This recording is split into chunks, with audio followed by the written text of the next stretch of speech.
Bismillahirrahmanirrahim.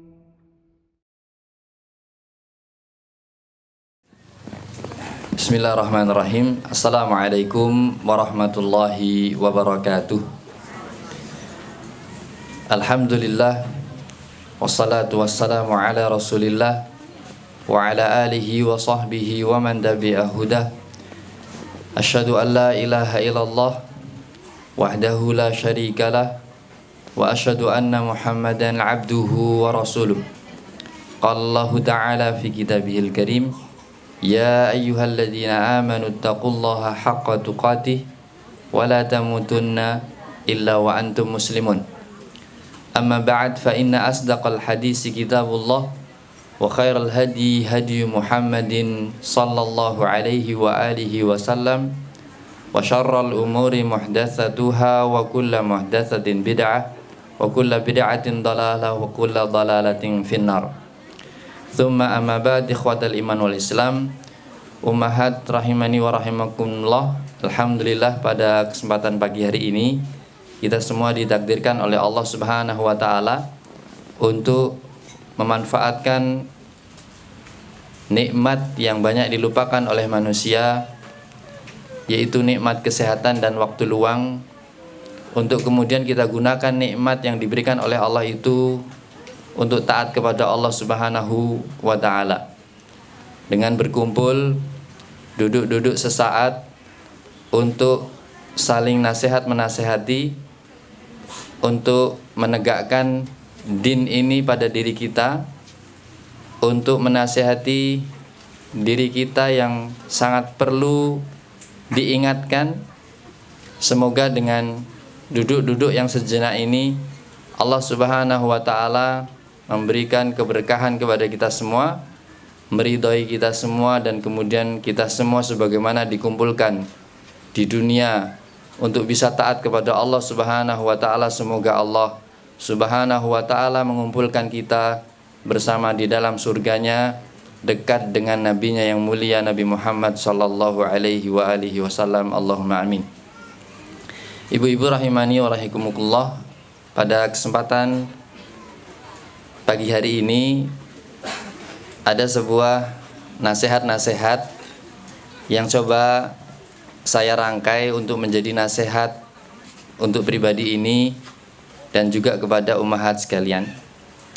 Ada dua athar dari Abu Bakar As-Siddiq radhiyallahu taala anhu dan juga athar dari Ali bin Abi Thalib radhiyallahu taala anhu untuk menjadi pembuka pada kesempatan kali ini, dan kemudian insyaallah akan disampaikan juga nasihat dari Nabi kita yang mulia sallallahu alaihi wa alihi wasallam. Ada beberapa hadis yang insyaallah akan disampaikan pada pagi hari ini.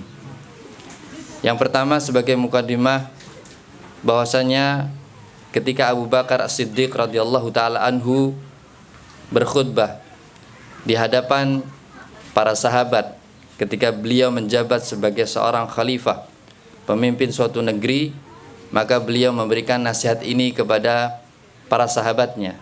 Dan tentunya ini adalah nasihat yang tidak hanya ditujukan kepada para lelaki, tapi juga nasihat untuk para wanita. Beliau dalam khutbahnya memberikan mukadimah yang sangat dalam. Saya bacakan nasnya. Kana fi khutbati Abi Bakar As-Siddiq radhiyallahu ta'ala anhu, amma ta'lamuna annakum tagduna wa taruhuna li ajalin ma'lum. Ketahuilah bahwa kalian semua ketika keluar dari rumah kalian, baik keluarnya di waktu pagi hari atau keluarnya di waktu sore hari, sebenarnya kalian itu keluar untuk kemudian menuju ajal yang telah ditentukan oleh Allah Subhanahu wa taala. Faman istata'a ay yaqdiyal ajal wa huwa fi 'amalillahi azza wa jalla falyamal. Maka barang siapa yang dia itu mampu ketika dia berjalan menyelesaikan usianya, menjemput ajalnya, barang siapa yang dia mampu ketika berjalan menuju ajalnya itu melakukan amal untuk Allah Subhanahu wa taala, amal yang kemudian ikhlas lillahi taala, falyamal. Maka amalkanlah, maka kerjakanlah. Kemudian beliau menasihati, wa anna walan tanalu dzalika illa bi'aunillahi azza wa jalla. Dan ketahuilah wahai saudaraku, bahwasanya ketika kita keluar dari rumah kita menuju ajal kita dan kemudian kita isi dengan kebaikan-kebaikan yang bisa kita lakukan, itu tidak lain dan tidak bukan itu adalah suatu kemudahan yang diberikan oleh Allah Subhanahu wa taala kepada kita semua. Itu semua adalah karena pertolongan Allah Subhanahu wa taala kepada kita semua, sehingga kemudian kita bisa melakukan kebaikan-kebaikan tersebut. Ini adalah muqaddimah yang pertama yang disampaikan oleh Abu Bakar As-Siddiq, bahwasanya kita ini kalau keluar dari rumah kita sedang menuju apa? Menuju ajal kita masing-masing. Gambarkanlah ketika kita keluar, apakah naik motor, apakah naik mobil, apakah jalan kaki, apakah naik angkutan, itu sebenarnya kita sedang kemudian menuju ajal kita. Dan kita tidak mengetahui apakah memang benar saat itu kita betul-betul menemui ajal kita, atau kemudian Allah menangguhkan pada suatu waktu yang kita tidak mengetahuinya. Maka barang siapa yang dia keluar dari rumahnya, kemudian terbetik dalam hatinya bahwa dia sedang berjalan menuju ajalnya, maka tentunya dinasihati oleh Abu Bakar As-Siddiq radhiyallahu ta'ala anhu, maka beramalah untuk Allah Subhanahu wa ta'ala. Kalau bisa beramal untuk Allah Subhanahu wa ta'ala, maka lakukan. Dan kalau bisa sudah melakukan amal baik, maka jangan menjadi orang yang maghrur, menjadi orang yang terperdaya, menjadi bangga melihat amalnya seolah-olah dia sudah penduduk surga, aman dari api neraka. Maka kemudian beliau menyampaikan sebuah contoh. Inna qauman ja'alu ajalahum li ghairihim. Ada suatu kaum yang mereka ini menjadikan waktu hidupnya yang ketika dia berjalan menuju ajalnya itu digunakan untuk tidak dirinya sendiri, tapi waktu yang kemudian dia berjalan dan itu habis menuju ajalnya itu digunakan untuk hawa nafsunya orang lain. Ada suatu kaum yang dia ternyata menghabiskan waktu hidupnya tidak untuk dirinya, tapi untuk orang lain. Kalau kita bisa mengatakan boleh enggak ya? Tapi ini adalah satu yang salah. Lah kan kita punya waktu diberi oleh Allah Subhanahu wa taala. Yang penting kita habiskan untuk hawa nafsu kita kan ya. Tapi apakah benar kemudian kalimat ini bisa menjadi kebaikan untuk diri kita, karena kita semua mengetahui bahwasanya kalau kita menuruti hawa nafsu kita pengennya apa? Istilahnya kita pengennya elek-elekan, pengennya santai, pengennya nggak melakukan ketaatan, pengennya rebahan, males gerak gitu ya. Itu yang pasti akan terjadi. Maka kalau kita menuruti hawa nafsu kita saja salah, apalagi kemudian seluruh waktu yang diberikan oleh Allah Subhanahu wa taala ini kita gunakan untuk apa? Hawa nafsunya orang lain, kehidupan orang lain. Maka ini tentunya sesuatu yang sangat aneh dan kita harusnya bukan takjub. Kita harusnya merasa kok bisa ya saya punya hidup tapi hidupku untuk nafsunya orang lain, bukan untuk nafsuku sendiri, yang itu pun juga salah. Makanya beliau menyampaikan, Abu Bakar menyampaikan, fanahakumullahu an takunu amsalahum. Maka Allah Subhanahu wa taala melarang kalian untuk menjadi seperti orang-orang yang menghabiskan waktunya tapi untuk hawa nafsu orang lain. Yaitu Allah Subhanahu wa taala berfirman dalam surat Al-Hasyr ayat yang ke-19. Allah taala berfirman, "Wala takunu kalladzina nasullaha fa'ansahum anfusahum." Dan janganlah kalian menjadi orang-orang yang melupakan Allah. Kalau kalian menjadi orang yang melupakan Allah, maka Allah akan menjadikan diri kalian lupa terhadap dirinya sendiri. Jadi kalau ada orang yang melupakan Allah, tidak mengingat Allah, maka dia tidak bisa mengingat dirinya. Bahkan dia tidak mengerti siapa itu dirinya. Siapa aku? Berarti kan jadi siapa yang nggak ingat Allah, kesimpulannya apa? Dia nggak tahu siapa dirinya. Berarti apa? Orang gila. Dalam surat Al-Hasyr ayat yang ke-19 ini, Allah menasihati kepada kita supaya kemudian setiap muslimah dan tentunya setiap muslim untuk senantiasa mengingat Allah Subhanahu wa taala dalam keadaan apapun. Kalau dia sampai tidak ingat kepada Allah, akibatnya sangat mengerikan, maka Allah menjadikan dia lupa terhadap dirinya sendiri. Dan tafsiran dari kita itu lupa terhadap diri kita sendiri, para ulama mufassir menyebutkan bahwasanya dia tidak mengetahui apa maslahat pada dirinya, apa yang seharusnya dia lakukan yang itu bermaslahat untuk dirinya. Orang yang lupa terhadap dirinya itu malah orang yang melakukan sesuatu yang memadorotkan dirinya, melakukan amalan-amalan yang membahayakan dirinya baik dunia dan akhiratnya. Itu orang yang lupa dirinya. Dia tidak bisa melakukan kebaikan untuk dirinya, bahkan justru malah apa? Dia menzalimi dirinya. Maka orang yang menzalimi dirinya, orang menganiaya dirinya, itu sejatinya adalah orang yang kemudian dia lupa terhadap dirinya. Dia tidak mengetahui maslahat untuk dirinya. Dengan sebab apa? Dengan sebab dia melupakan Allah Subhanahu wa ta'ala. Maka kita dinasihati bahwa tadi kalau kita pergi berjalan menuju suatu tempat, maka sebenarnya kita menuju tempat kematian kita. Maka kemudian jangan sampai waktu yang diberikan oleh Allah itu kita berikan kepada orang lain, digunakan sia-sia, dan kita dilarang untuk menjadi seperti mereka.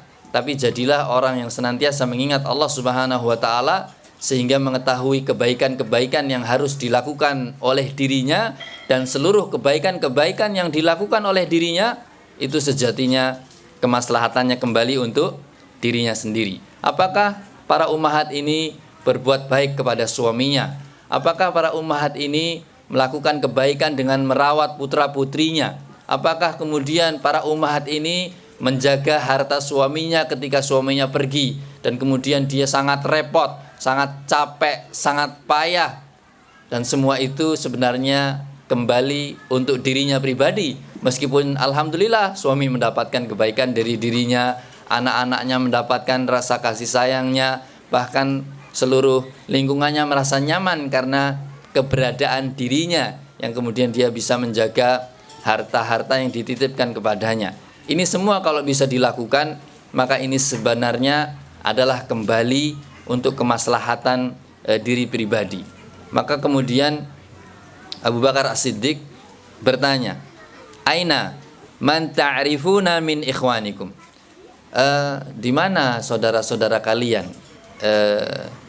Hari ini, beberapa pekan yang lalu, bahkan sebulan yang lalu, banyak berita-berita orang yang sakit, bahkan berita tentang kematian. Di sini ditanyakan, di mana saudara-saudara kita?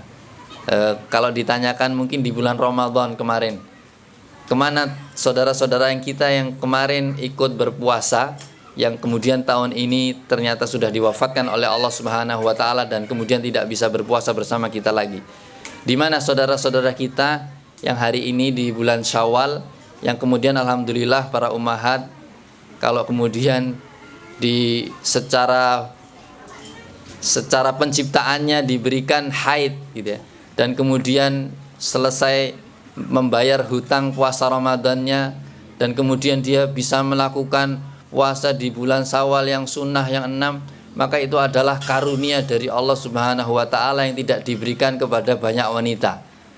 Dan tentunya dia perlu bersyukur dan memuji kepada Allah Subhanahu wa ta'ala atas kemudahan berazam untuk kemudian melakukan kebaikan untuk dirinya, yang berarti dia tidak lupa terhadap dirinya, berarti dia ingat kepada Allah Subhanahu wa ta'ala. Karena kalau coba ibu-ibu kalau puasa, kira-kira mudah marah nggak? Kira-kira kalau puasa pengen marah sama suaminya nggak? Kira-kira kalau pas puasa Itu mau melakukan kemaksiatan nggak? Pas puasa itu loh. Pas puasa mau minum nggak? Enggak, karena dilarang sama Allah. Berarti ingat sama Allah. Pas puasa kok mosok nonton. Nonton apa ibu?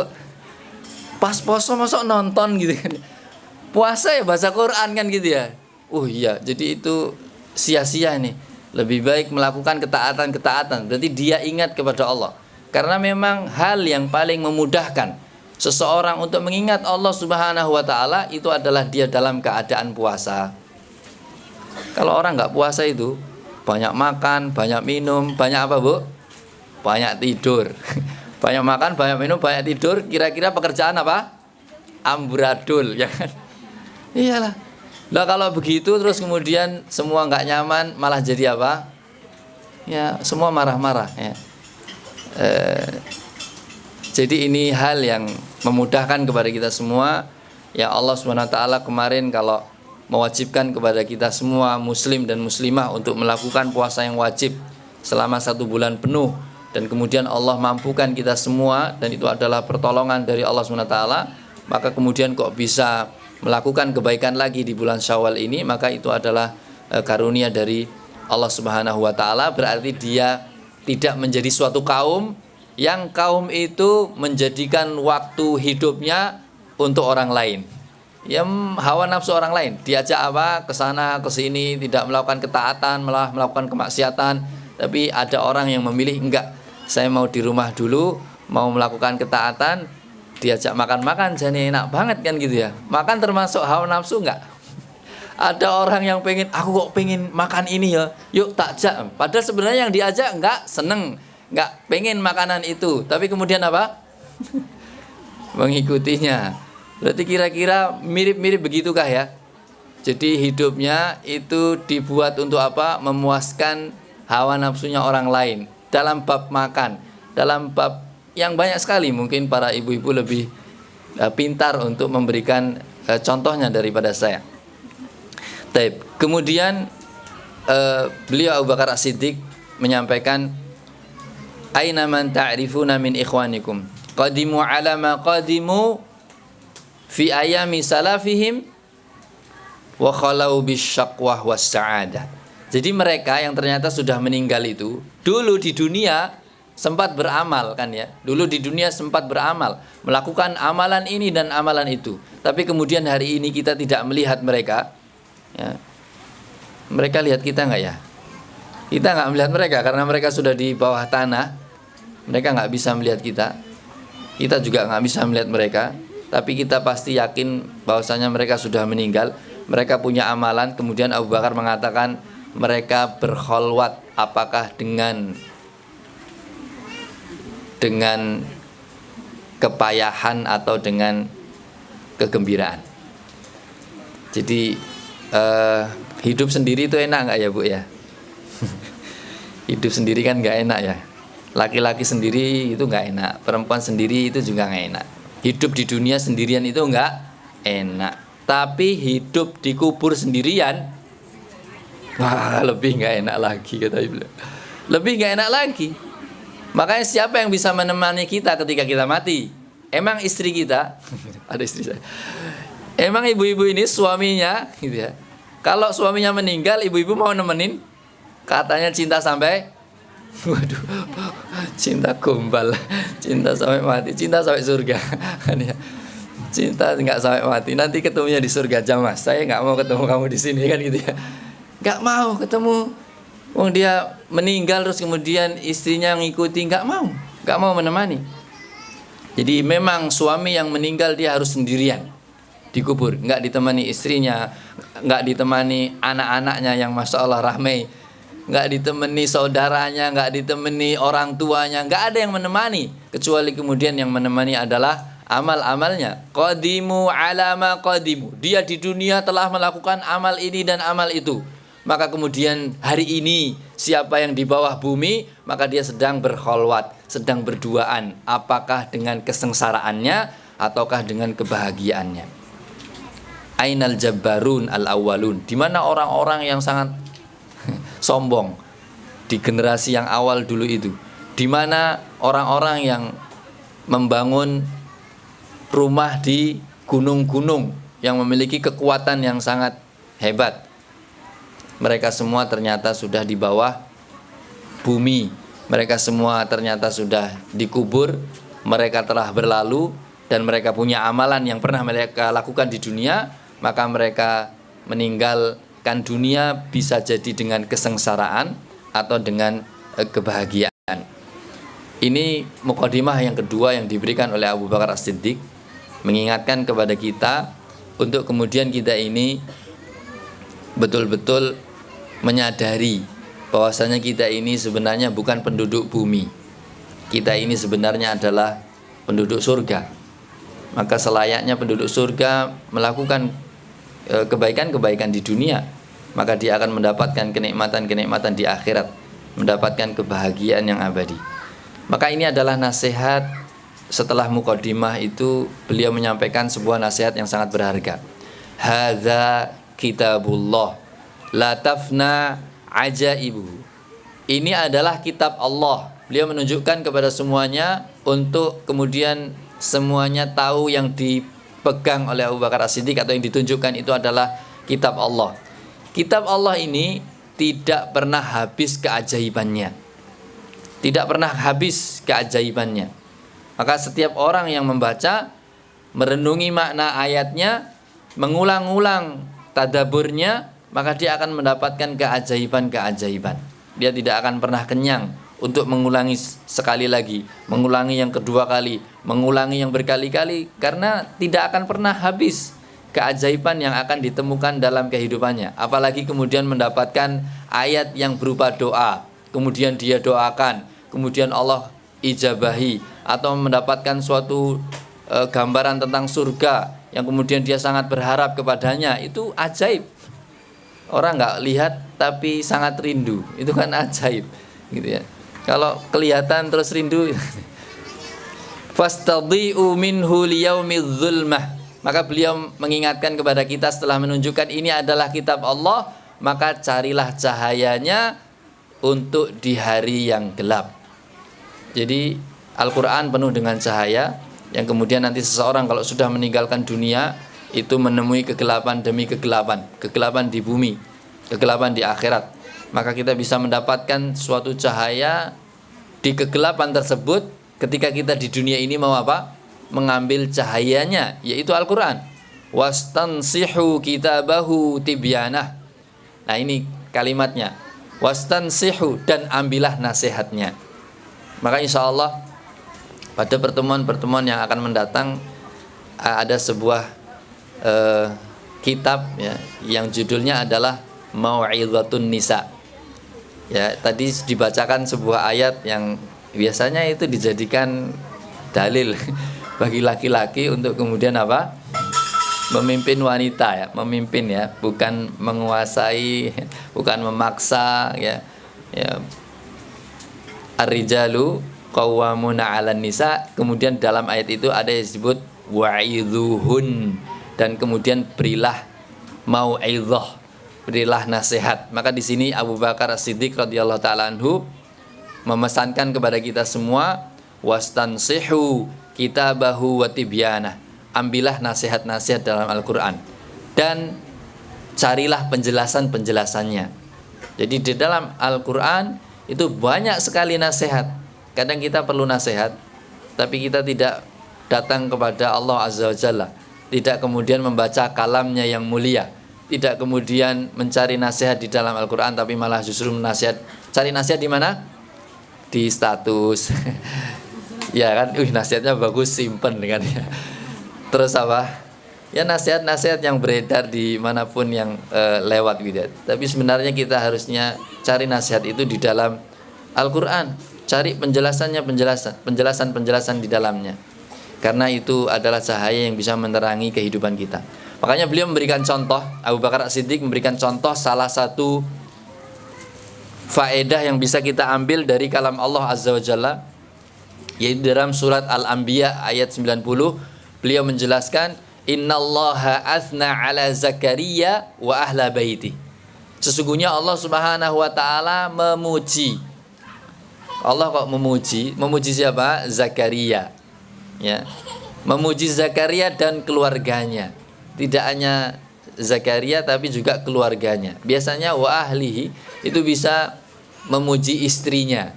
Jadi Nabi Zakaria dipuji dan begitu pula keluarganya, berarti istri dan keturunannya. Kenapa mereka dipuji? Maka Allah Subhanahu wa taala berfirman, "Innahum kanu yusari'una fil khairat." Ternyata Nabi Zakaria dan keluarganya ini keadaannya kalau dalam kebaikan mereka bersegera melakukan apa? Kebaikan-kebaikan. Berarti ini kan nyambung dengan nasihat yang di awal, ya. Kalau kalian ini berjalan menuju ajal kalian, maka lakukanlah suatu amal yang bisa menyelamatkan dan membahagiakan kita. Ini bercepat-cepat dalam melakukan kebaikan. Maka para ummahat rahimani wa rahimakumullah, kalau ada tawaran kebaikan dan mampu kita melakukannya, jangan ditolak. Eman. Karena kalau ditolak, barangkali kesempatan itu tidak datang kedua kalinya. Kebaikan itu malah naudzubillahi min dzalik, kalau kemudian diganti dengan tawaran keburukan dan kemudian orang sangat mudah untuk melakukan keburukan tersebut. Innahum kanu yusari'una fil khairat wa yad'unana raghaban wa rahaba. Ternyata mereka, Nabi Zakaria dan keluarganya, ketika sudah cepat-cepat melakukan kebaikan, mereka berdoa kepada Allah Subhanahu wa taala dengan keadaan apa? Dengan keadaan yang cemas dan harap. Masya Allah, sudah bisa banyak melakukan kebaikan kan kudune seneng plong begitu ya. Tapi apa yang dilakukan oleh Nabi Zakaria dan keluarganya, mereka semua berdoa kepada Allah Subhanahu wa taala dengan cemas dan harap. Kalau kita cemasnya apa, Bu? Ini nggak bisa melakukan kebaikan kan, harusnya cemas. Ini sudah melakukan kebaikan tapi masih cemas kalau tidak diterima oleh Allah Azza wa Jalla, dan sangat berharap kalau kemudian Allah menerima amal-amal yang dikerjakan itu. Kemudian Allah Subhanahu wa taala berfirman, wa kanu lana khashi'in,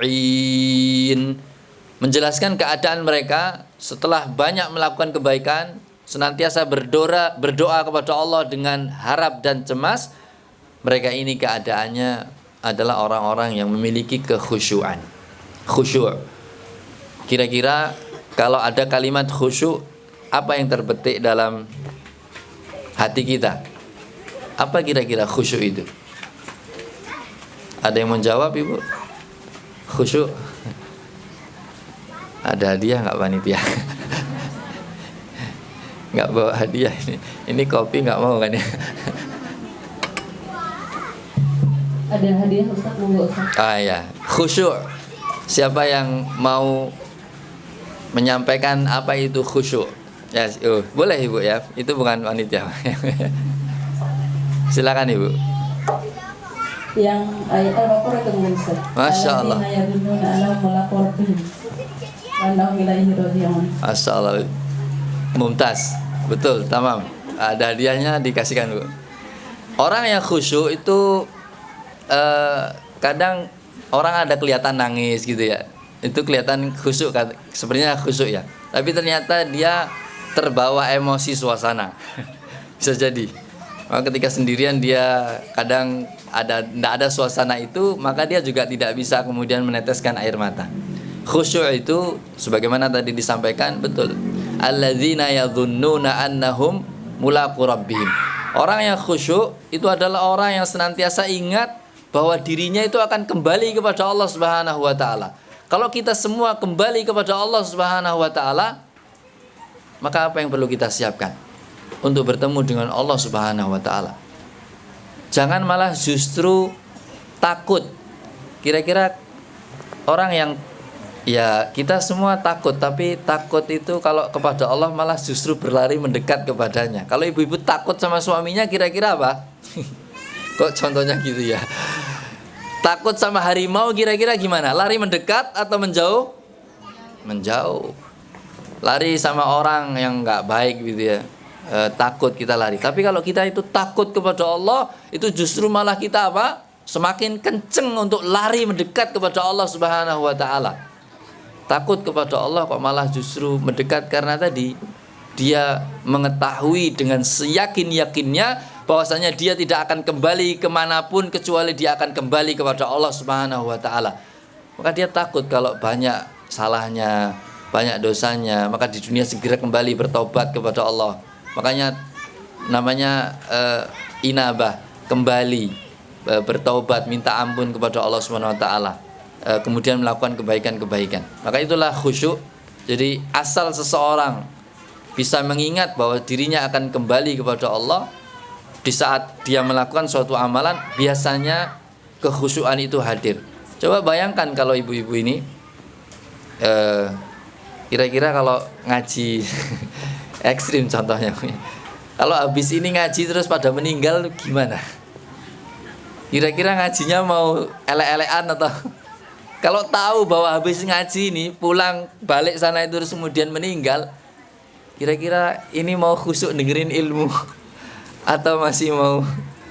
Kira-kira kalau nanti zuhur datang, waktu zuhur kemudian sholat, dan kemudian sebelum takbir itu dia merasa bahwasanya dia akan kembali kepada Allah, jangan-jangan ini adalah sholatku yang terakhir, bahkan sebelum selesai salam Allah mencabut nyawaku gitu. Kira-kira kalau dia tahu saat itu adalah saat-saat terakhir yang diberikan oleh Allah Subhanahu wa Ta'ala, kira-kira sholatnya bisa cengengesan apa? Bercucuran air mata karena mau bertemu dengan Allah Azza wa Jalla, dengan membawa amalan yang dia ini ketaatan. Ya Allah, ternyata aku harus bertemu denganmu hari ini ya Allah, maka hari ini aku tinggalkan seluruh dunia, pikiran macam-macam ditinggalkan, tapi hanya fokus hatiku ini hanya terisi Allah Azza wa Jalla, enggak terisi dengan kesibukan-kesibukan yang lain. Berarti itu khusyuk, ingat bahwasanya dirinya akan apa? Kembali kepada Allah Azza wa Jalla. Tapi kalau ibu-ibu, para ummahat yang solehat, ya, sholat tapi ingatnya apa bu? Mixer, apa tas, baju, atau itu mungkin keinginan gitu ya, atau sesuatu yang belum selesai gitu ya. Apa yang belum selesai, banyak macamnya gitu ya. Apakah anaknya belum selesai, suaminya belum selesai, pekerjaannya belum selesai, rumahnya belum selesai gitu ya, mau ada apa dan lain sebagainya. Hati ini kayaknya menuju kepada Allah, maksudnya badan ini sepertinya menuju kepada Allah, menghadap Allah, tapi kemudian hatinya disibukkan, tidak hadir kekhusyuan gara-gara dia menyangka besok masih hidup. Dia menyangka setelah sholat masih hidup dan bisa menyelesaikan pekerjaan-pekerjaan yang tersisa, bisa melakukan atau mendapatkan keinginan-keinginan yang diinginkan tadi. Nah ini per sholat langsung COD keranjangnya karena merasa dirinya masih hidup. Jadi ini suatu hal yang dinasihatkan oleh Allah Subhanahu wa Ta'ala kepada kita semua, bahwa Allah memuji Nabi Zakaria dan keluarganya karena ternyata salah satu sifat yang disampaikan oleh Allah Azza wa Jalla, wa kanu lana khashi'in. Mereka itu keadaannya ketika kemudian melakukan kebaikan-kebaikan, mereka ini khusyuk. Kemudian beliau menyampaikan pesan kepada kita semua setelah ada mukadimahnya, setelah ada contoh-contohnya, maka beliau menyampaikan la khaira fi qaulin la yuradu bihi wajhullah. Enggak ada kalimat yang terbaik kalau ternyata kalimat itu tidak ditujukan untuk mendapat ridha Allah Azza wa Jalla.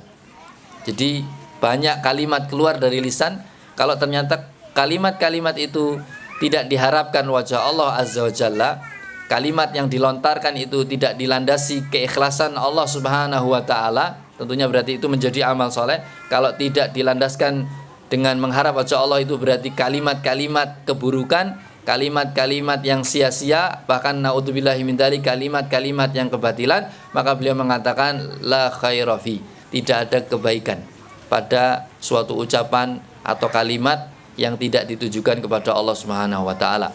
Wala khaira fi malin la yunfaqu fi sabilillah, dan tidak ada harta yang baik kecuali harta yang diinfakkan fi sabilillah. Jadi ada kalimat, ada harta Bahkan kemudian la khaira fi man yaghlibu jahluhu hilmahu. Enggak ada kebaikan orang yang kebodohannya mengalahkan kesabarannya. Tentunya ibu-ibu Masya Allah luar biasa, sabar kan ya. Masak itu butuh sabar apa butuh apa Bu? Butuh sabar kan ya. Merawat anak butuh apa Bu? Butuh sabar ya. Menghadapi suami butuh apa Bu?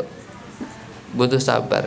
Tapi beliau sampaikan, Abu Bakar As-Siddiq sampaikan, tidak ada kebaikan pada seseorang yang kebodohannya mengalahkan apa? Kesabarannya. Sebenarnya udah bagus tuh punya sabar, tapi sayang bodoh. Maka kalau dulu pernah mungkin disampaikan di dalam adab tholabul ilmi, kalau cari temen itu yang kedua itu kan akhlaknya baik ya. Pertama akhlaknya baik, tapi yang kedua jangan yang bodoh. Maksudnya bodoh apa? Ya tadi dia sudah punya akhlak baik, tapi kebodohannya itu bisa mengalahkan akhlak yang baik itu. Contohnya seperti ini.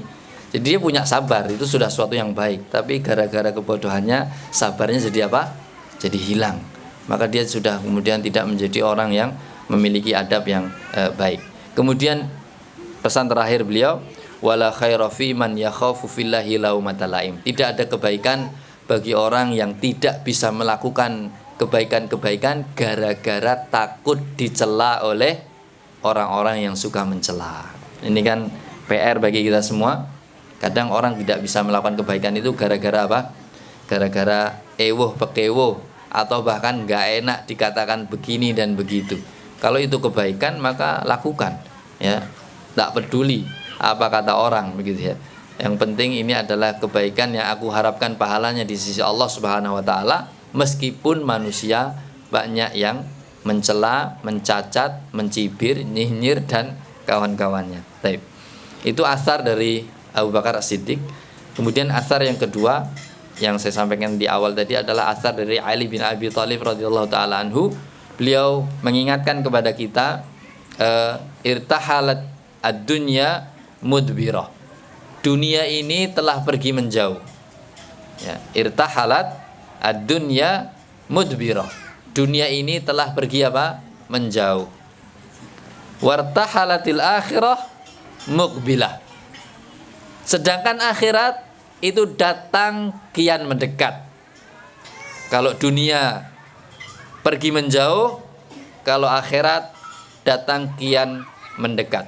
Fakunu min abna'il akhirah. Ya.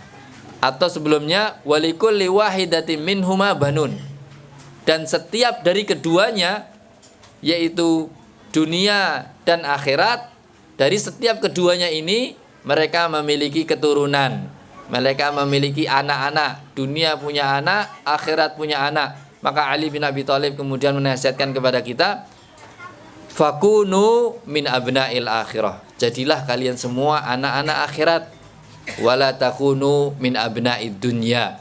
Janganlah kalian menjadi anak-anaknya dunia. Fa innal yaum amalun wala hisab. Karena sesungguhnya hari ini ya, di dunia ini adalah hari-hari untuk beramal dan tidak dihisab.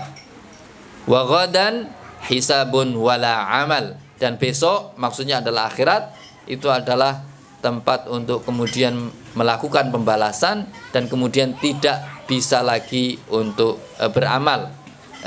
Dan ini menjadi nasihat bagi kita semua. Setelah kemarin di Ramadan sepertinya kita ini mirip-mirip kayak malaikat gitu ya. Melakukan kebaikan mudah gitu, mau melakukan kemaksiatan kok sulit gitu ya. Tapi setelah Syawal apa yang terjadi? Karena Syawal, kata Ustadz Ahmad kemarin, alhamdulillah beliau menyampaikan satu faedah bahwa Syawal itu yaumul farh wal wasi'. Jadi hari untuk bersenang-senang dan hari untuk meluaskan. Ya, jadi ini memang baik ini. Tapi kalau keblabasan kan gitu kan ya.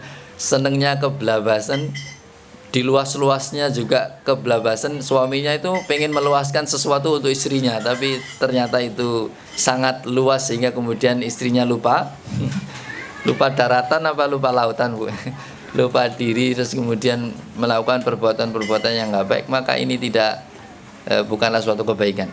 Taib. Jadi meskipun ini adalah hari yang dimana hari kita bisa bersenang setelah kemudian kita melakukan kebaikan, atau bahkan seharusnya kita juga muhasabah lagi apakah kebaikan-kebaikan di bulan Ramadan itu masih tercermin di bulan Syawal. Maka saya ingatkan diri saya dan juga kepada para ummahat sekalian dengan pesan Ali bin Abi Thalib, fakunu abna'il akhirah, jadilah anak-anak akhirat, jangan jadi anak-anaknya dunia ya. Karena kalau menjadi anak dunia itu ya berarti dia tidak melakukan amalan-amalan kebaikan gitu ya. Dia lupa bahwa ternyata nanti di akhirat akan dihisab ya. Pumpung masih di dunia dan kita bisa melakukan kebaikan, maka mari kita memohon kepada Allah Subhanahu wa taala sebagaimana doa yang diajarkan oleh Nabi kita yang mulia sallallahu alaihi wasallam, Allahumma a'inni ala dzikrik wa syukrik wa husni ibadatik. Itu terus kita doakan di sepanjang akhir Syawal ini, supaya kemudian setelah Syawal apa Bu? Setelah Syawal ada bulan haram. Bulan haram apa? Dzulqa'dah dan Dzulhijjah. Plus lagi Muharram. Jadi ini kalau kita ketemu bulan haram kok kemudian kita tidak meningkat keimanannya, bahaya. Naudzubillahi min dzalik, kalau justru malah melakukan kemaksiatan-kemaksiatan, karena para ulama menyatakan kemaksiatan yang dilakukan di bulan haram itu tidak sama beratnya kalau kemaksiatan itu dilakukan apa? Di selain bulan haram. Bukan kemudian bebas, wah pumpung bulan haram maksiat pol-pol ke, habis ini ketemu Dzulqa'dah, Dzulhijjah berhenti Muharram. Tidak seperti itu. Tapi memang Allah Subhanahu wa taala berkehendak memuliakan suatu tempat, memuliakan suatu waktu, melipat gandakan suatu amalan dengan lipatan yang sangat banyak.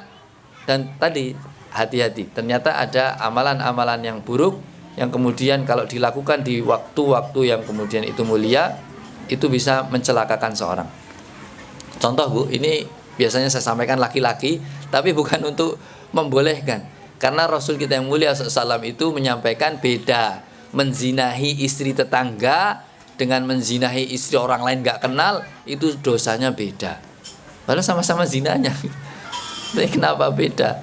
Ada sesuatu hal yang harusnya dimuliakan tapi tidak dimuliakan. Harusnya tetangga ya dimuliakan tapi malah tidak dimuliakan, bahkan dihinakan, dirobek-robek kehormatannya. Itu mengerikan dosanya. Begitu pula hari ini kita di akhir Sya'ban, kita diingatkan untuk mengingat kembali kebaikan-kebaikan di bulan Ramadan, untuk kita tingkatkan lagi di akhir Sya'ban ini. Semoga ketika kita mengingat itu di bulan haram, yaitu Dzulqa'dah, Dzulhijjah dan Muharram, itu kita bisa kembali bersemangat. Apakah dengan tilawahnya, apakah dengan infaknya, sedekahnya, apakah dengan tolabul ilmnya, apakah dengan silaturahimnya, apakah dengan dengan suami, bermuamalah dengan suami, dengan anak-anak ya, dengan tetangga, itu bagaimana kemudian dia melakukan di bulan-bulan ini. Baik.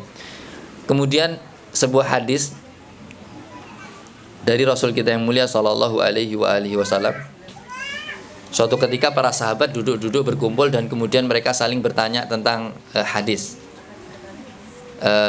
Tentang hadis Rasul, saling mengingatkan, yaitu tentang akhmas.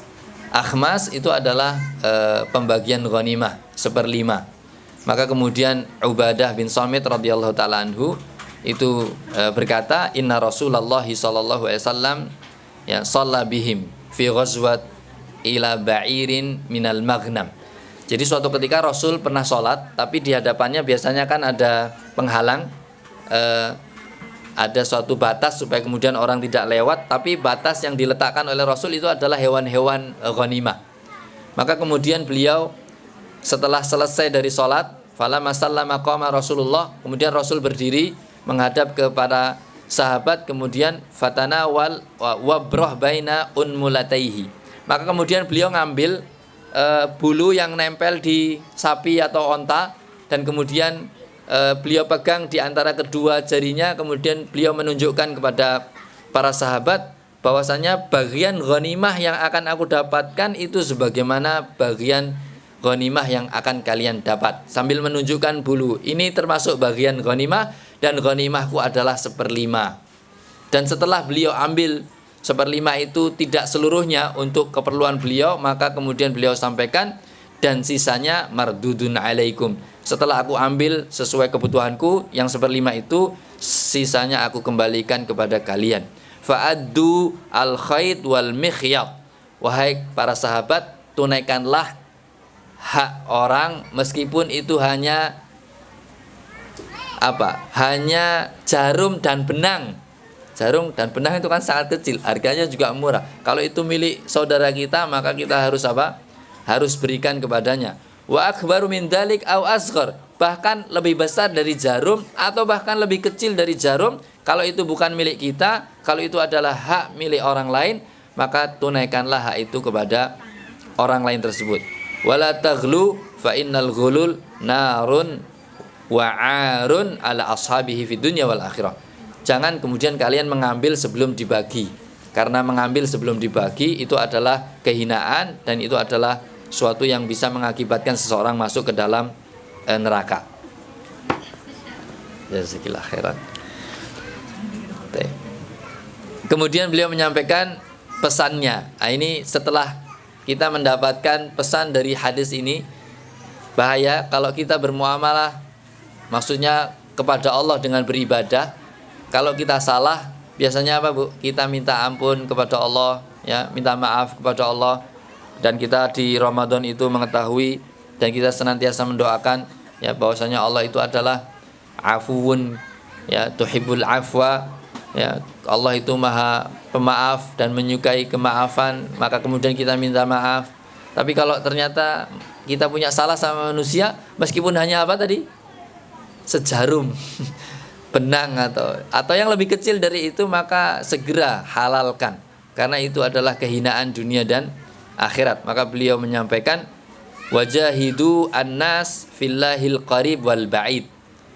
Bersungguh-sungguhlah kalian berjihad kepada manusia, yaitu amar ma'ruf nahi mungkar, meskipun dia ini kerabatmu yang dekat atau yang jauh. Wala tubalu fillahi laumata laim. Jangan engkau pedulikan orang-orang yang mencela itu. Wa aqimu hududallah. Penuhi batasan-batasan Allah Subhanahu wa taala fil hadari was safar. Baik ketika kamu sedang mukim maupun ketika sedang safar. Wajahidu fi sabilillah fa innal jihad. Ini meski pesan untuk laki-laki, tapi insya Allah akan ada pesan untuk wanita. Berjihadlah kalian di jalan Allah, karena jihad itu adalah satu pintu, salah satu pintu dari pintu-pintu surga. Yunjillah atau yunji bihillahu minal hammi wal ghammi. Jihad itu bisa menghilangkan kegundahan dan kebingungan, ya. Bisa menghilangkan kegundahan dan kemudian sesuatu yang kemudian membuat orang khawatir. Apakah sesuatu yang sudah terjadi atau sesuatu yang belum terjadi. Biasanya ada orang khawatir terhadap sesuatu yang belum terjadi atau sesuatu yang sudah terjadi kemudian dia khawatir. Maka jihad ini menghilangkan kegundahan dan kekhawatiran itu. Nah, kemudian apa kaitannya dengan wanita? Yaitu An Anas radhiyallahu taala anhu marfu'an, man kharaja fi talabil ilm fahuwa fi sabilillahi hatta yarji'.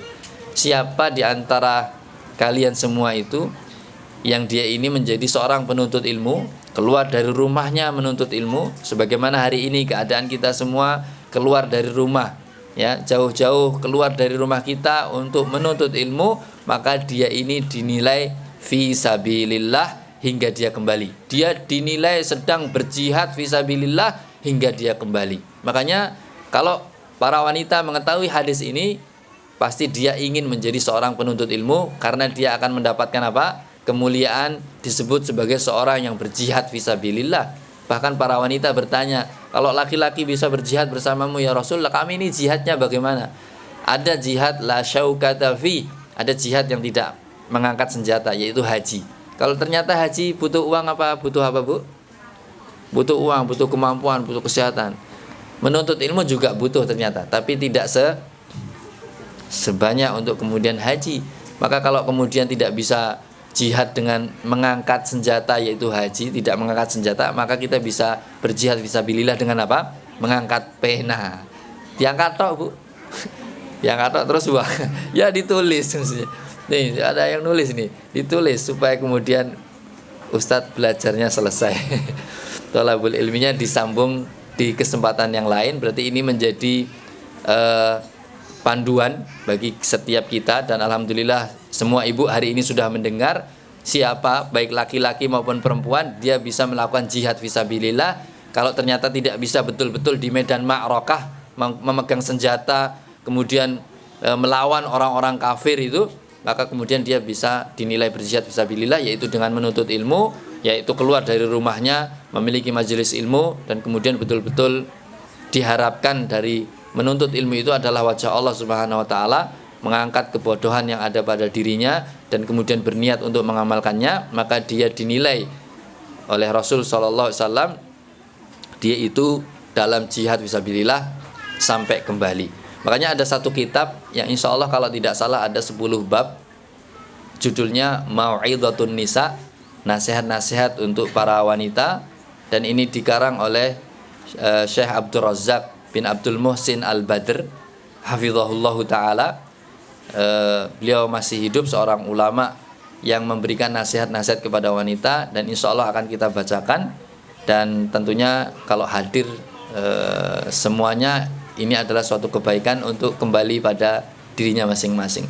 Maka insya Allah semoga ada jadwal yang bisa dijadwalkan, apakah sebulan 2 kali, apakah sebulan sekali. Kalau ibu-ibu minta sebulan 4 kali, ya siap-siap untuk kemudian senantiasa apa?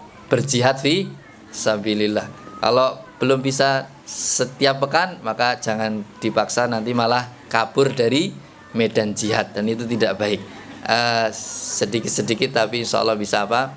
Istiqomah itu lebih baik daripada banyak-banyak terus kemudian kabur, bunuh diri, malah naudzubillahi min dzalik. Jangan seperti itu.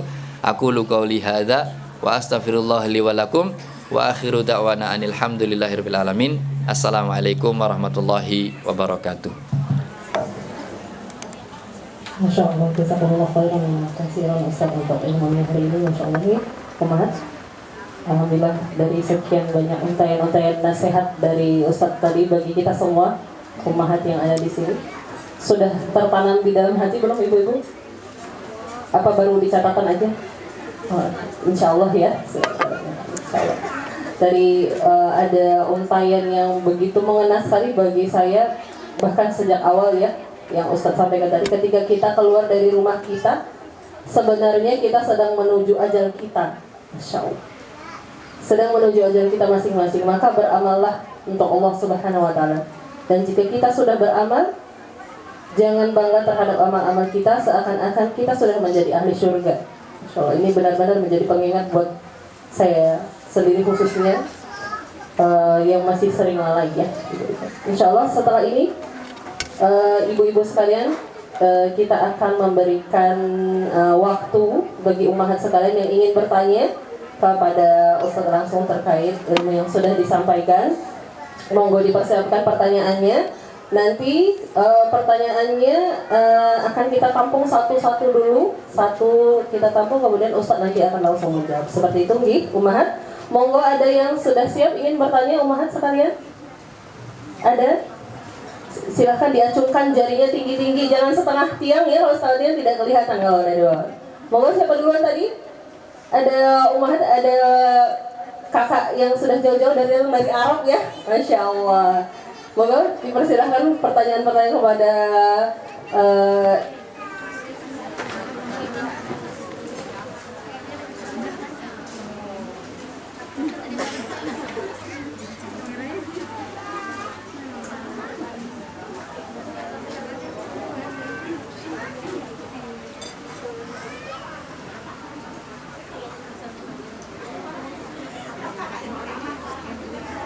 cek.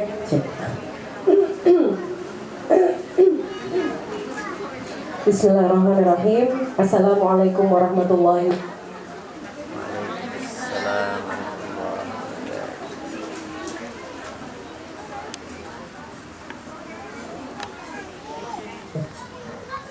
Cek. Mic-nya mati-mati. Assalamualaikum Ustadz. Ini untuk pertama kalinya setelah 7 tahun saya bisa nanya Ustadz. Karena biasanya menampung pertanyaan. Masya Allah. 7 tahun Bu ya. Baru kali ini bisa bertanya, alhamdulillah. Jadi gini Ustadz, saya sebenarnya sudah menyiapkan pertanyaan ini dari rumah dan ternyata relate dengan apa yang disampaikan oleh Ustadz Taufik, alhamdulillah. Jadi tidak keluar dari tema. Gak jadi tanya berarti Bu ya? Iya, nggak jadi. Silahkan disampaikan. Baik, jadi kalimat. saya pernah mendengar sebuah kajian oleh seorang ustadz begitu.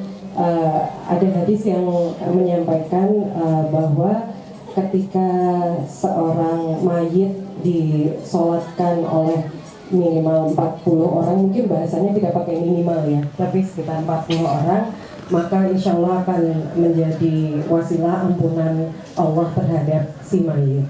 Namun Ustadz tersebut menambahkan bahwa yang 40 itu harus orang yang benar-benar datang karena mengenal si mayit begitu Ustaz.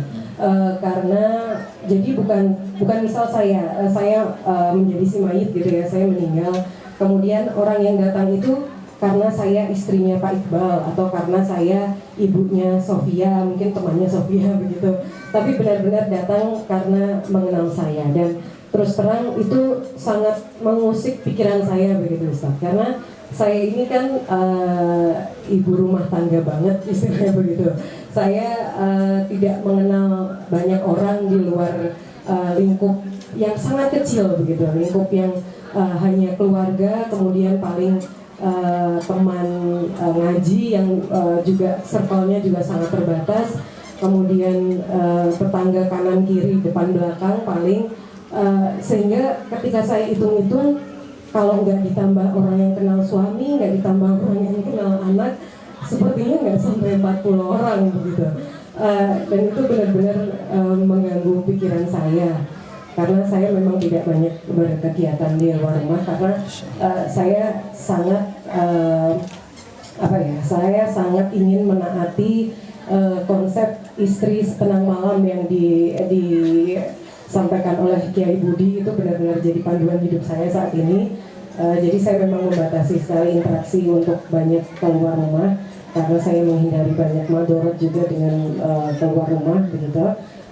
Nah, mohon penjelasannya Ustadz, apakah itu sahih begitu bahwa 40 orang itu harus benar-benar yang kenal si mayit, karena untuk orang yang kurang pergaulan seperti saya itu menjadi beban pikiran begitu Ustaz. Barakallahu fikum. Ya, jazakallahu khairan katsiran. Jazakallahu khairan katsiran. Alhamdulillah, barakallahu fikum atas pertanyaannya tentang kematian, dan ini semua kita yakin bahwa diri kita semua akan mati. Maka tentunya menjadi tagline atau menjadi suatu yang harus kita tulis di dahi kita itu bahwa kita hidup di dunia ini pengen mencari kematian yang indah. Jadi bukan justru hidup di dunia ini untuk mencari kehidupan yang indah, bukan. Kita di dunia ini karena harus mati gitu ya, dan semua kita akan mati, maka carilah kematian yang apa? Yang indah. Asal kematian kita itu indah, tentunya itu membuat kita bahagia di kubur kita, dan kemudian kita mendapatkan jannah Allah SWT, yaitu husnul khatimah. Kemudian ada ternyata hadis yang dikhabarkan oleh sahabat Ibnu Abbas radhiyallahu taala anhuma, bahwasanya beliau mendengar Rasul sallallahu alaihi wasallam, ma min rajulin muslim, tidaklah ada seorang laki-laki muslim, dan ini masuk juga wanita muslimah ya. Meskipun yang disebut laki-laki, tapi hadis ini juga mewakili siapa? Para muslimah. Ya mutu, yang dia itu kemudian mati, fayakumu ala janazatihi, kemudian ada orang yang mensolati jenazahnya, arba'una rajulan, 40 orang laki-laki, bisa jadi sama 40 orang wanita, la yusyrikuna billahi syai'a. Tapi kalimatnya saya belum pernah mendengar apa yang disampaikan ibu penanya. yaitu yang kenal, tidak, tapi la yusyrikuna billahi syai'a, yang dia ini tidak melakukan kesyirikan. Jadi kalau ada orang meninggal disolati orang 40, yang orang 40 ini tidak melakukan kesyirikan, berarti mentauhidkan Allah Subhanahu wa taala, illa syafa'ahumullahu fi. Maka kemudian Allah akan mengabulkan doanya, yaitu ketika dia berdoa supaya mayat ini diampuni dosanya, dikabulkan doa itu. Supaya kemudian di lapangan kuburnya diijabahi doa itu. Kemudian diganti sesuatu yang tidak baik di dunia, kemudian diganti ketika dia meninggal itu menjadi lebih baik lagi, maka itu dikabulkan doanya. Jadi saya belum pernah menemui atau mendengar hadis itu bahwasanya 40 ini adalah 40 yang dikenal, tidak. Karena sholat jenazah hukumnya apa? Fardu kifayah. Kalau tidak ada orang yang meninggal menegakkan sholat itu, maka semuanya berdosa. Dan banyak sekali orang yang tidak kenal gitu ya, terus kemudian datang untuk mendapatkan apa? Mendapatkan pahala mensolati jenazah dan mengantarkan jenazah. Karena pahalanya sangat luar biasa banyaknya, seperti ukuran gunung istilahnya. Banyak sekali dan berat di sisi Allah Subhanahu wa taala. Jadi hadisnya yang sahih diriwayatkan oleh Imam Muslim, 40 itu maksudnya adalah 40 orang yang tidak melakukan kesyirikan. Tapi wallahu taala alam, ini bukan menjadi salah apa ya. Terus kalau enggak disolati 40 terus dia enggak mungkin baik begitu. Enggak juga. Ada sahabat yang hanya disolati, bahkan itu dalam hadis disebutkan enggak ada yang nyolati, hanya beberapa saja yang lewat kemudian mensolati. Itu pun kemudian mendapatkan kebaikan di sisi Allah Subhanahu wa taala. Sehingga yang perlu kita upayakan itu adalah bagaimana kita ini menemui kematian yang indah. Apakah nanti di sholat, itu harapan kita semua ya. Karena memang ada nas-nas yang menyebutkan bahwasanya siapa yang nanti didoakan oleh 100 orang muslim gitu ya, ketika dia meninggal itu, maka kemudian doanya diijabahi oleh Allah Subhanahu wa taala. Di riwayat yang lain itu tidak 40 tapi banyak. Artinya semakin banyak yang mendoakan kepada kita, dan ternyata orang yang mendoakan kita itu adalah orang-orang yang mentauhidkan Allah Subhanahu wa taala, tidak mensekutukannya, maka doanya diterima di sisi Allah Azza wa Jalla, dan kemudian tadi diijabahi doanya, mendapatkan syafaat tadi, mendapatkan syafaat dari orang-orang yang mensolatinya, memintakan ampun kepada Allah Subhanahu wa taala. Jadi riwayatnya 40 atau 100 orang ya. Jadi ini yang perlu kita terus tanamkan pada diri kita, bahwa kita pasti yakin akan mati. Maka mari kita semua berusaha untuk menjemput kematian itu dengan indah. Jadi hidup di dunia ini untuk menemui kematian yang indah, bukan untuk kehidupan yang indah di dunia ini. Wallahu taala a'lam bishawab. Masya Allah, alhamdulillah mendapatkan insight luar biasa lagi hari ini kita. Bagaimana Ibu? Sudah lega ya? Yang 7 tahun sudah terpendam, alhamdulillah hari ini sudah tertunaikan ya keinginannya. Baik, masih ada waktu ibu-ibu sekalian untuk pertanyaan selanjutnya, monggo. Masih ada, monggo kepada Mbak Nets, kami persilahkan.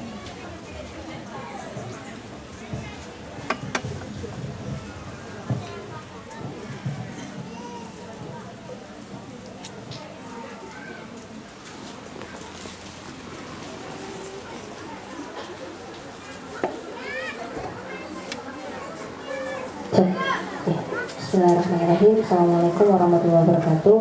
Waalaikumsalam warahmatullahi wabarakatuh. Izin bertanya nih. Tadi kan dijelaskan tentang atsar dari Ali bin Abi Thalib, bahwa intinya kita tuh diusiakan untuk menjadi keturunan akhirat gitu ya. Terus spontan saya itu mengingat sebuah dalil ya. Semoga benar, kalau salah mohon diluruskan ya Ustaz. Jadi ada sebuah dalil itu yang mengatakan, hadis dari Nabi Muhammad, bahwa beliau itu bersabda, ketika barang siapa yang bangun di pagi harinya itu tidak memikirkan urusan umat, maka dia itu bukan bagian dari Nabi Muhammad atau tidak akan diterima di hari akhir atau bagaimana gitu. Saya agak lupa. Sehingga di sini yang ingin saya tanyakan adalah ketika bangun tidurnya ibu-ibu itu kan yang dipikirin macam-macam ya Ustadz ya. Saya tuh agak khawatir gitu. Jangan-jangan saya itu termasuk orang yang tidak memikirkan urusan umat di bangun tidurnya gitu. Tapi saya pengen make sure dulu sebenarnya indikator memikirkan urusan umat itu seperti apa Ustadz gitu. Jangan-jangan selama ini saya tidak termasuk di bagian orang-orang yang memikirkan urusan umat itu. Terus kalau boleh yang kedua Ustadz, tadi kan Ustadz mengatakan tentang jika ada sebuah kesalahan walaupun itu sekecil jarum maka berusahalah untuk dihalalkan. Ya. Nah, itu jujurly ya memang banyak sekali yang kami rasakan gitu ya. Saya mungkin kalau ibu-ibu di sini sudah selevel lebih tinggi dari saya, tapi ya saya merasakan bahwa ternyata kok banyak ya jarum-jarum itu. Mungkin saya pernah membekaskan jarum ke orang lain atau orang lain juga membekaskan jarum pada diri saya. Nah itu cara menghalalkan itu seperti apa gitu Ustaz? Baik, barakallahu fikum. Oke. Waalaikumsalam warahmatullahi wabarakatuh. Hadis yang ditanyakan adalah hadis yang diriwayatkan oleh Hudzaifah bin Yaman. Ada dalam silsilah ad-dhaifah. Jadi hadis ini adalah hadis yang dhaif. Man la yahtamu bi amril muslimin falaysa minhum. Siapa yang tidak punya kegundahan ya, atau tadi ya, siapa yang tidak punya pemikiran ya terhadap umat itu, maka mereka bukan bagian dari umat itu ya. Kalau nggak pernah mikir umat Islam, maka dia bukan bagian dari umat Islam. Lafaz hadis yang seperti ini adalah hadis yang dhaif.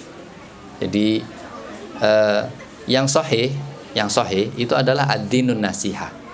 Agama ini adalah nasihat. Jadi ini adalah kepentingan kita bersama, bahwa kita nggak mungkin hidup bersama tanpa saling memberi nasihat. Berarti memberi nasihat itu adalah kita memiliki concern terhadap saudara kita yang lain. Kalau kita tidak menegakkan nasihat ini, maka agama kita nggak tegak, agama saudara kita nggak tegak. Kalau dikasih nasihat apa Bu tadi, tertusuk jarum. Ya kan? Mau dikasih nasihat malah nusuk. Yang namanya nasihat itu, kalau ibu satu dengan ibu yang lain itu tahu, salah satunya ya, ternyata ada di sisi kanan atau kiri pakaiannya itu robek. Nasihat itu menjahit sesuatu yang robek. Nasihat bukan menjahit yang robek dengan kulitnya. Nah, itu sakit banget. Ya, nasihat itu yang robek saja, sehingga ketika saudarinya itu menjahit yang robek itu, kemudian orang lain melihat, masya Allah bajunya bagus banget, padahal pernah ada robek tadi, tapi sudah pernah dijahit oleh saudarinya yang lain. Jadi hadis yang sahih itu adalah ad-dinun nasihah, bukan siapa yang tidak punya concern terhadap umat maka dia bukan termasuk umat itu adalah hadis yang dhaif. Disebutkan dalam silsilah dhaifah. Baik. Kemudian yang kedua tadi, bagaimana cara menghalalkan sesuatu yang banyak tadi ya, jarum-jarumnya tadi. Tentunya ibu semua sudah tahu kan ya bagaimana kan ya. Kalau kita muamalahnya, coba ibu buka di surat Ali Imran ayat 133. Ini supaya kemudian kita ini tidak bermudah-mudahan ketika memiliki kesalahan dengan orang lain. So, ini sebenarnya pelajaran yang panjang di surat Ali Imran 133 sampai nanti dibuka di rumah Bu ya. 133 sampai 136. Yang ayat ini ma'ruf. Allah Ta'ala berfirman, wasari'u ila maghfiratin min rabbikum wa jannatin 'arduhas samawati wal ardu u'iddat lil muttaqin. Jadi kalau ada sesuatu hal yang menyebabkan kita bisa diampuni oleh Allah, maka segera lakukan itu. Jangan tunda-tunda. Seperti tadi, kalau ada kebaikan, lakukan itu segera, jangan tunda-tunda. Kalau ada suatu amalan yang membuat kita bisa mendapatkan jannah yang seluasnya langit dan bumi, segera lakukan, jangan ditunda-tunda. Ya. Nah, kemudian ampunan Allah dan surga yang seluas langit dan bumi itu diperuntukkan untuk siapa? Untuk orang yang bertakwa. Lil muttaqin. Nah, lil muttaqin ini, orang yang bertakwa ini cirinya kayak apa? Alladzina yunfikuna fis sarra'i wad dharra. Yang dia berinfak baik dalam keadaan lapang, baik dalam keadaan sempit maupun lapang. Kemudian yang kedua, wal kadhiminal ghaid, mampu mengikat kemarahannya. Wal afina 'anin nas. Yang ketiga, dia bisa memaafkan manusia. Kalau ada orang yang seperti ini, Allah menyebutkan dalam surat Ali Imran ayat 134, wallahu yuhibbul muhsinin. Allah mencintai orang-orang yang seperti ini. Masya Allah ya, berarti kalau bisa nahan marah, bisa memberi maaf, ya, bisa berinfak baik di waktu lapang dan sempit, Allah cinta sama dia tuh. Kemudian kalau ini yang baik-baik, ternyata ada yang buruk. Orang bertakwa itu kemudian tidak berarti dia tidak pernah melakukan kesalahan. Sebagaimana tadi, ya, jujurli tadi itu kita banyak melakukan kesalahan. Tapi terus bagaimana kalau kita melakukan kesalahan? Maka di sini disebutkan ciri orang bertakwa kalau melakukan kesalahan, walladzina idza fa'alu fahishatan aw zalamu anfusahum dzakarullah. Ini yang pertama harus kita ingat. Kita ini kalau melakukan suatu perbuatan yang keji dan orang terpleset dalam perbuatan keji, melakukan kezaliman terhadap dirinya sendiri, melakukan amal buruk itu sebenarnya meskipun dia menyakiti orang lain, sebenarnya dia mendolimi siapa? Dirinya sendiri. Kalau dia itu mendolimi sendiri, kemudian Allah Azza wa Jalla sebutkan sifat orang yang bertakwa itu zakarullah. Dia ingat Allah Subhanahu wa taala, fastaghfaru lidzunubihim. Minta ampun kepada Allah Subhanahu wa taala atas dosa yang dilakukan. Meskipun dosa yang dilakukan itu kepada manusia, maka dia minta ampun dulu kepada Allah. Ya Allah, ampuni aku telah melukai hati fulana. Tertusuk-tusuk hati dia gara-gara kalimatku yang bertubi-tubi. Itu minta ampun dulu kepada Allah Subhanahu wa taala. Ya, dan kemudian yakin bahwasanya tidak ada yang bisa mengampuni kita kecuali siapa? Allah Subhanahu wa taala. Ya. Walam yusirru ala ma fa'alu, tentunya dia harus berhenti terhadap perbuatan menusuk-nusuk tadi itu. Wahum ya'lamun, dia ngerti. Ya, kalau menusuk-nusuk itu pasti akibatnya buruk untuk dia. Jadi ini yang menjadi perhatian bagi kita. Gimana ini? Kita ini banyak kesalahannya, minta ampun kepada Allah. Dosanya diingat. Kalau kemudian kita ingat, loh fulana pernah tak lukai, itu ya minta halal, datang ke rumahnya, bawa hadiah, maaf ya, sepertinya aku banyak punya salah sama kamu, kayaknya nggak bisa aku sebutkan satu persatu karena saking banyaknya. Wah, malah penasaran ini ibu ini, masa aku disalah karena aku salahmu apa weh? Nggak perlu aku sebutkan, kalau aku sebutkan engkau malah akan menjadi tadi, menjadi marah atau menjadi tahu, atau cukuplah engkau nggak tahu, tapi aku minta maaf ya, aku banyak melakukan kesalahan kepadamu gitu ya. Kayaknya nggak perlu disebutkan Bu ya. Tapi kalau maksa gimana? Janganlah, Allah udah nutupi, masa dibuka kan ya, Allah udah nutupi gitu. Kalau bisa, kalau orangnya nggak ketemu Bu, sampaikan di tempat-tempat yang kita pernah memburuk-burukkan saudari kita itu.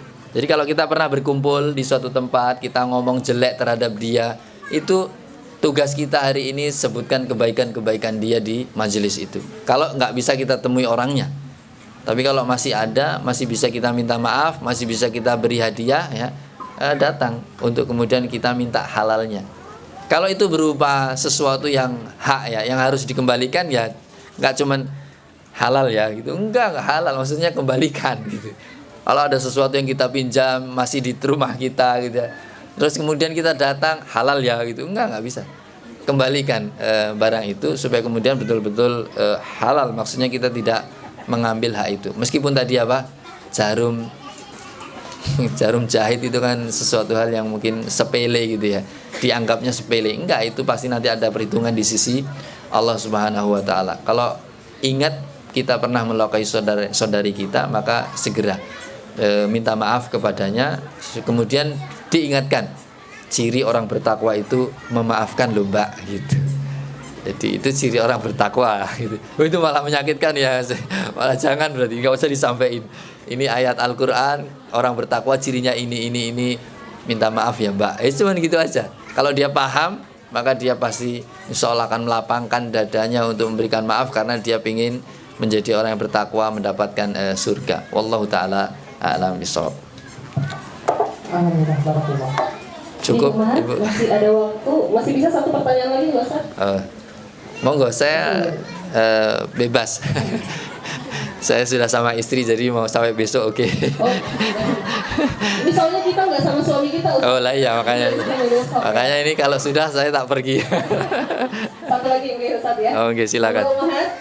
Mohon maaf kita bahasan satu pertanyaan lagi ini, karena saya rasa kalau diperbolehkan nanti ikut kata Ustaz sampai besok gitu ya. Oh tinggi banget itu sampai bilang kita bolehin apa enggak ya? Oh kita sudah ya, boleh ya? Boleh. Monggo kepada Dokter Dinda kami persilahkan untuk bertanya.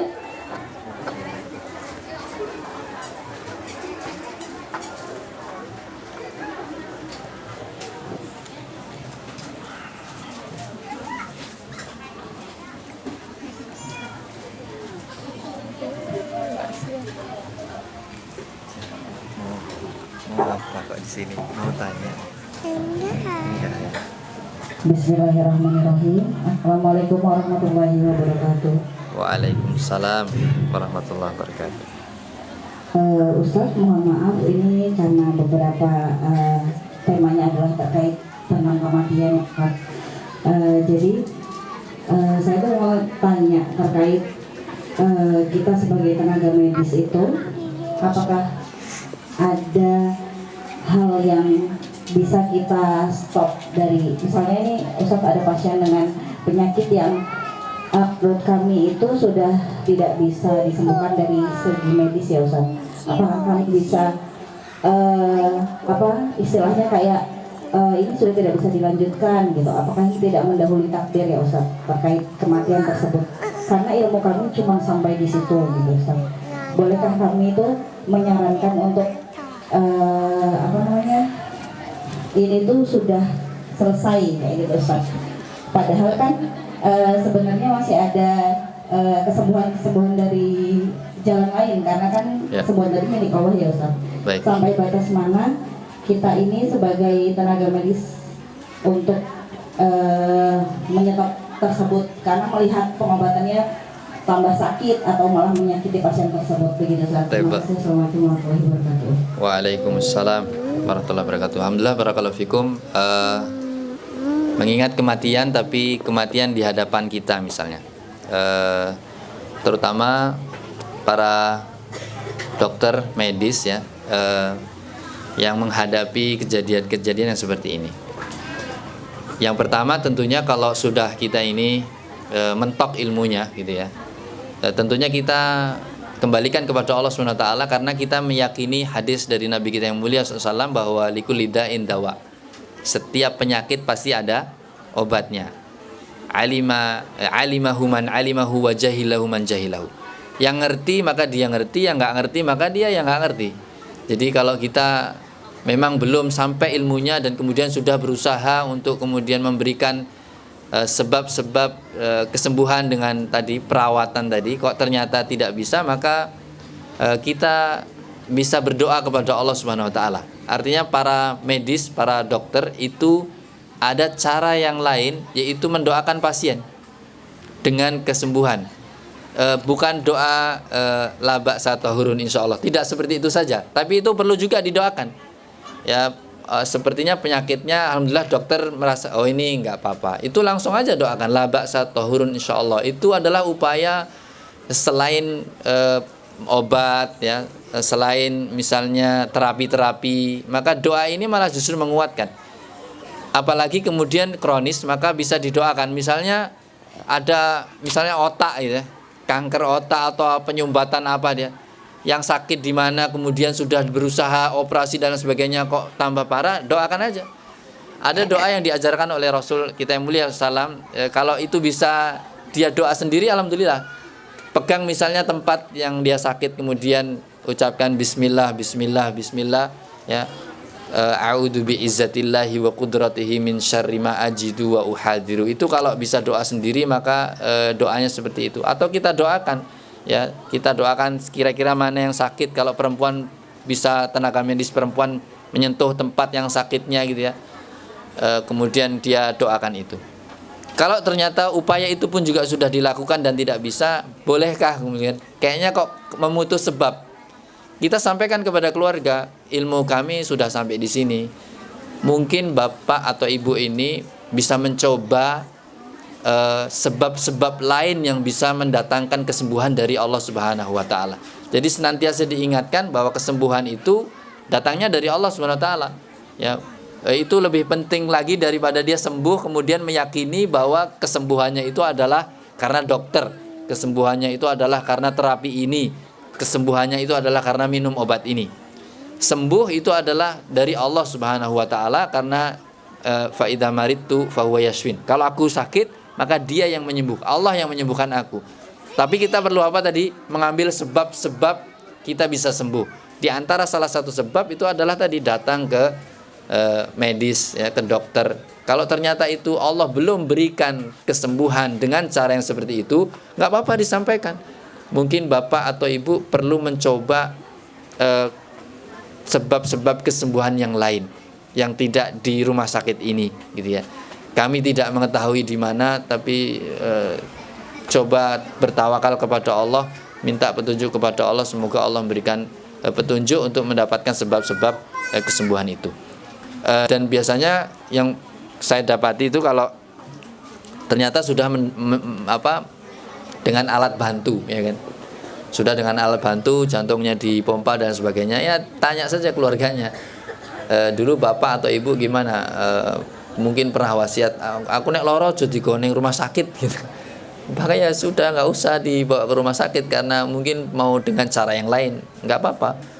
Karena datang ke rumah sakit berobat itu hukumnya mubah, hukumnya apa? Secara fikih mubah, ya. Kalau dia bisa sabar maka baik, ya. Kalau nggak berobat terus kok jerit-jerit, ngadu-ngadu, nah itu dia nggak tawakal kepada Allah. Ini lebih baik berobat kalau yang ini, ya, berobat kepada Allah daripada malah jerat-jerit atau ngeluh-ngeluh gitu ya, itu berdoa. Maka apa yang harus dilakukan oleh petugas medis ketika mendapati sepertinya pasien sudah terlalu berat penyakitnya dan kita misalnya atau sebagai orang yang mencoba untuk mencari sebab kesembuhan itu tidak bisa, ya sampaikan secara jujur, bukan memberi vonis ini udah mati paling nggak bisa. Enggak, kan yang punya kematian dan kehidupan Allah Azza wa Jalla. Meskipun secara hitam di atas putih orang medis belajar kalau ini dilepas biasanya yang meninggal. Tapi siapa tahu keajaiban Allah datang pada dirinya. Kita hanya manusia bisa mengatakan ini ilmu kami sudah sampai sini. Kami tidak mengetahui kalau ini dilepas apakah Allah menghendaki ini ada kematian atau masih melanjutkan kehidupannya. Ini diserahkan kepada keluarga. Kalau memang menghendaki itu dilepas, lepas saja seizin dengan keluarganya, bukan kemudian terus memvonis ini habis ini meninggal lah rak tenan kan gitu. Enggak begitu. Tapi serahkan kepada Allah, ya, semoga Allah memberikan kesembuhan dengan tetap optimis.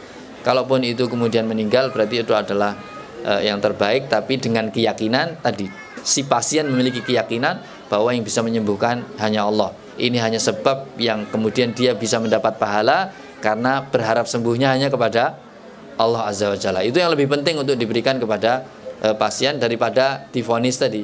Ini paling mati sebentar lagi, ya, nggak usah berobat di sini, pulang aja. Tidak seperti itu. Wallahu taala a'lam bishawab. Baik, alhamdulillah sudah terjawab semua pertanyaan dari Umar Hati. Mohon maaf ini sekali lagi Umar untuk sesi tanya jawab kita cukupkan sampai di sini. Bagi Umar Hati masih ada pertanyaan yang masih mengganjal di hati, mungkin disimpan dulu pertanyaannya, nanti jika di lain waktu kesempatan masih bisa bertanya, bisa dikeluarkan pertanyaan. Monggo, mungkin kami minta sedikit kalimat penutup dari Ustaz. Mohon maaf ini Ustaz. Sedikit kalimat penutup gitu Ustaz untuk menutup majelis kita pada hari ini. Monggo tafadhol Ustaz. Baik, barakallahu fikum. Kalimat penutupnya sebagaimana kalimat nasihat yang awal dari Abu Bakar As-Siddiq, bahwasanya kita hidup ini supaya bisa meninggal dengan indah, maka jangan pernah lepas dari Al-Quran, karena Al-Quran itu cahaya. Maka barang siapa yang senantiasa hidup bersama Al-Quran, maka dia hidupnya akan bercahaya baik di dunia maupun di akhirat. Dan barang siapa yang dia dalam kehidupannya meninggalkan Al-Quran, maka dia akan dikuasai oleh hawa nafsunya, dia akan menjadi budak dunia, dan itu akan menyengsarakan dan membinasakan baik di dunia maupun di akhirat. Itu yang bisa disampaikan. Subhanakallahumma wa bihamdika asyhadu an la ilaha illa anta astaghfiruka wa atubu ilaik. Assalamualaikum warahmatullahi wabarakatuh.